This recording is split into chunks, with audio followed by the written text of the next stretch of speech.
Hello SPS Astrology lovers, this is Shankar Pratap Singh and you are watching SPS Astrology। दोस्तों, आज बहुत दिनों के बाद मैं वीडियो बना रहा हूँ।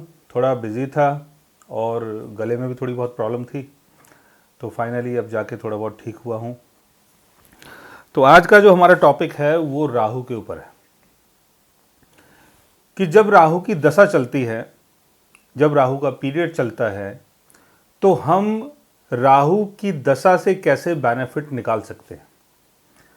क्योंकि मोस्टली लोग ये बोलते हैं कि राहु की दशा चल रही है, मेरे साथ ये प्रॉब्लम हो रही है, वो प्रॉब्लम हो रही है, कुछ समझ में नहीं आ रहा क्या करें कैसे करें, और पुरानी चीज़ें सारी बिगड़ती जा रही हैं, कुछ उलझने हैं जीवन में, कुछ लड़ाई झगड़े हो रहे हैं। तो तमाम ऐसी चीज़ें राहु की दशा में आप एक्सपीरियंस करते हो जो बिल्कुल डिफरेंट होती है, बिल्कुल नई होती है। तो जब राहु की दशा चलती है तो उससे आप कैसे बेनिफिट निकाल सकते हैं, उसके लिए आज हम बात करते हैं।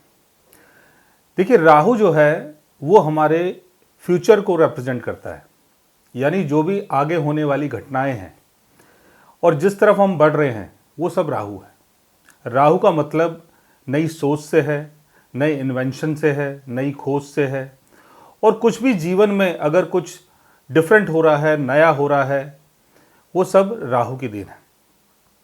तो जब राहु की दशा चलती है तो आप नई नई चीज़ों की खोज करें, कुछ डिफरेंट करने की कोशिश करें, कुछ डिफरेंट इन्वेंट करने की कोशिश करें। अगर राहु की दशा चल रही है और आप पुरानी चीज़ों को कर रहे हैं तो उसका कोई ज़्यादा बेनिफिट आपको दिखाई नहीं देगा, क्योंकि राहु जीवन में चेंज लेके आता है। राहु नई चीज़ों को आपकी लाइफ में ऐड करता है, नई खोज को ऐड करता है, नए इन्वेंशन को ऐड करता है और आपको फ्यूचर की तरफ लेके जाता है। दूसरी तरफ केतु पास्ट की चीज़ों को एक्सपीरियंस करवाता है। जब केतु की दशा चलती है तो पास्ट की चीज़ें जो ऑलरेडी छूटी हुई थी, जो रह गई थी, उन सब चीज़ों को आप एक्सपीरियंस करते हैं।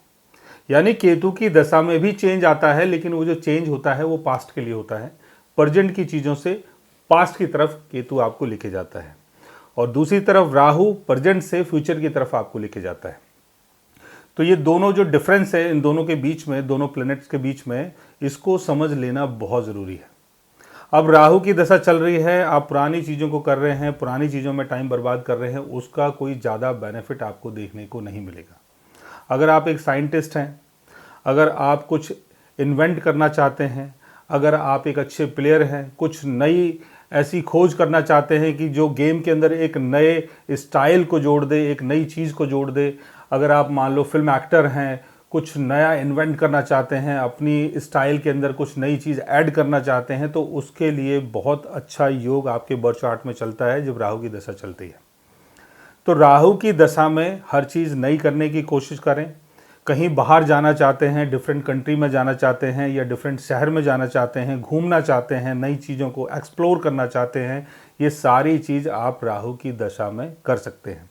क्योंकि राहु एक इंजन की तरह काम करता है। राहु आपको एक एनर्जी प्रोवाइड करता है जो चीज़ों की खोज के लिए आपके लिए बहुत अच्छी होती है, कुछ नई सोच के लिए आपके लिए बहुत अच्छी होती है, और राहु आपको पुश करता है कि आप नई चीज़ों को एक्सपीरियंस करें।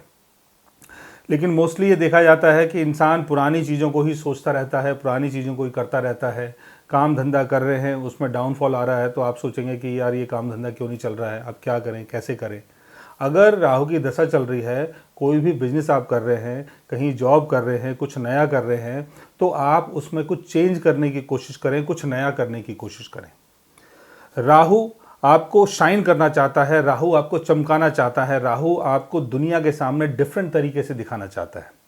तो जब राहु की दशा चलती है तो अपने आप को चेंज कर लें, अपने आप को एक नए जोन में लेके आएँ और अपनी जो पुरानी सोच है उसको पीछे की तरफ छोड़ दें। तो राहु की दशा से आप प्रॉपर तरीके से बेनिफिट उठा पाएंगे।